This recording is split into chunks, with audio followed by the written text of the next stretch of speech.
Emotoka evudde eri waggulu ng'egaanye okusiba. Ng'eva eri Kaleerwe. Ng'eva Kaleerwe eyingira ku Nothern. Ebadde emmotoka ki? Ebadde Fiso. Kaakati mu Gganda nejja ng'ekuba emmotoka ezisoba kumpi emmotoka nga 30. Abantu bafudde bangi, abantu bakoseddwa, bayitirivu nnyo emmotoka zoonoonese nnyo nakati breakdown zikyatwala. Noonyaako ku muntu wonna ddala singa abanga yakozeseza oluguudo lwa Northern bypass. Obudde bwa kawungeeza abantu abawerako bafiiridde wano ku Northern bypass abasukka 10 n'abalala abawerako babuusewo n'ebisago eby'amaanyi wano ng'otuuka ku raawundi y'e Namboole ng'oyingira bweyogerera abantu bangi bafiiriddewo. Mune Uganda tukwaniriza okuva ebweru era nga tuli beeteefuteefu okutambuza. Tulina obumanyirivu mu kuvuga ate era ku miwendo egisaanidde. Kati nno gwe yeetaaza okupikinga ku kisaawe okutuusa ewaka ewuwo tweyune ate era naawe ateekateeka ogenda ebweru twekwate tukutambuze okuviira ddala ewaka paka ku kisaawe. Kati nno mwanattu toddamu kumenyekana migugu ng'entambula weeri tukubire ku ssimu noti 7 noti 67 94 729 oba noti 78 29 52 150. Akabenje kano kaguddewo bwe kati. Emotoka evudde eri waggulu ng'egaanye okusiba. Ng'eva eri Kaleerwe. Ng'eva Kaleerwe eyingira ku Nothern. Ebadde emmotoka ki?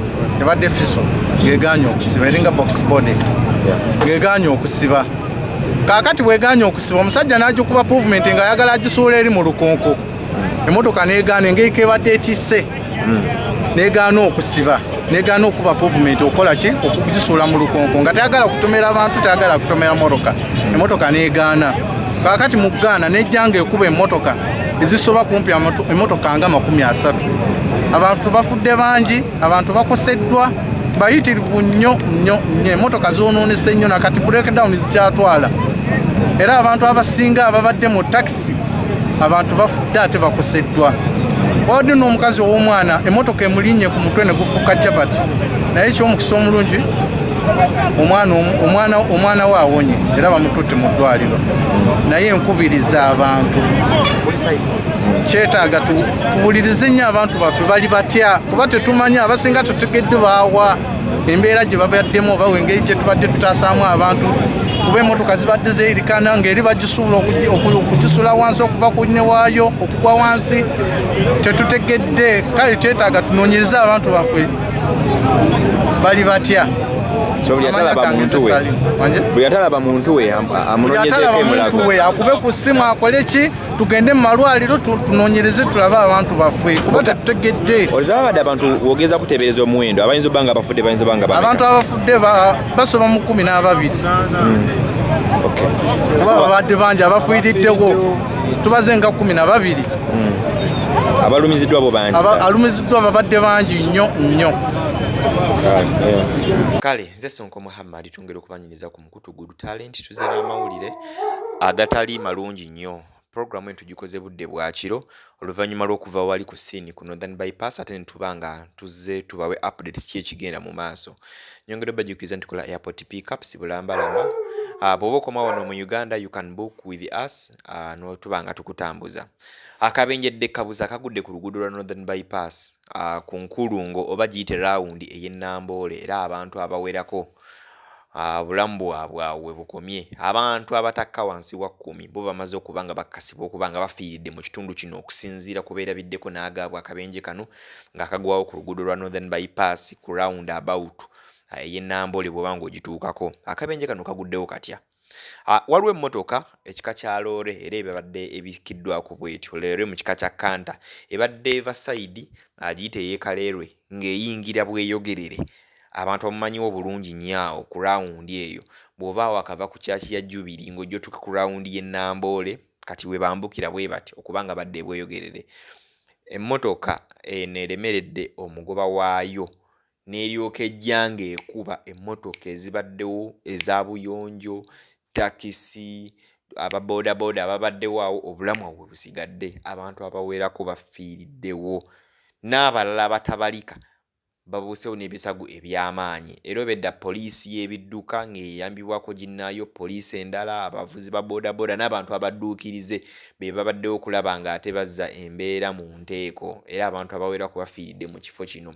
Si gwe omulundi ogusoose rawundi Namboole eno egwako nnyo obubenje era singa oba ovuga nga teweegenderezza wandiba ng'ofunirawo akabenje. Emmotoka nnyingi zigwa myala wano, ezimu zekkata ebigo, kumpi buli lunaku osanga emmotoka ebeereeko z'akabenje. Kizibu nnyo wiiki kuggwako nga tewali kabenje kagudde ku nkulungo eno eri okumpi n'ekisaawe eky'e Namboole. Era abantu bafiiriddewo wano nga bugenda maaso kubanga ate olaba mu bifaananyi. Emmotoka eri bw'ekoonye n'era zigenze zikoona zinnaazo ezimu ne zeeweeka waggulu. Waliwo omukyala maama abadde ayina omwana we, omwana Allah amusimatudde naye omukyala emubetensa omutwe neegumalawo nga takisobola kubeera ng'omutegeera. So obanga olina omuntu wo nga yatambudde ng'agenda kukozesa oluguudo olwo, abadde agenda Jinja, abadde adda Bweyogerere, abadde akola atya, kunoonya ku muntu wo kuba kasimu ku budde buno olabidde vidiyo eno kubira ku muntu we essimu.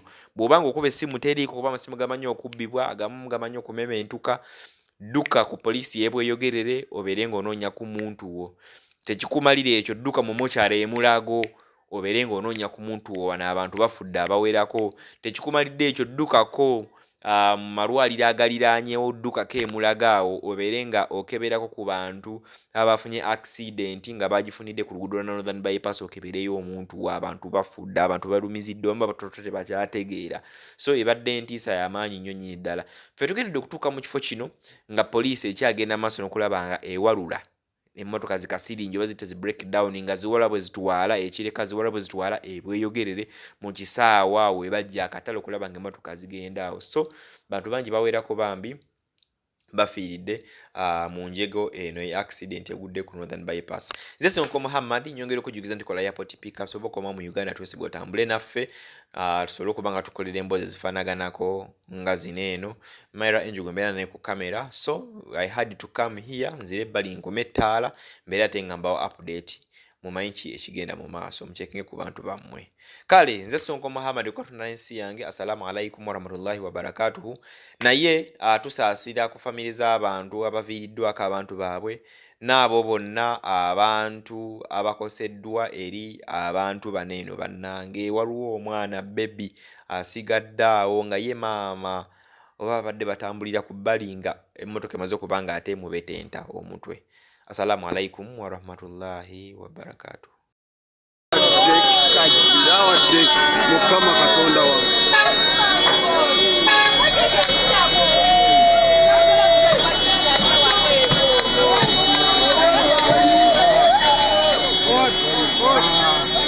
bannange ekimotoka kigasse banne baakyo ate bali bakwatiddeyo amagulu, ebakwatiddeyo amagulu tebalina we bavaayo.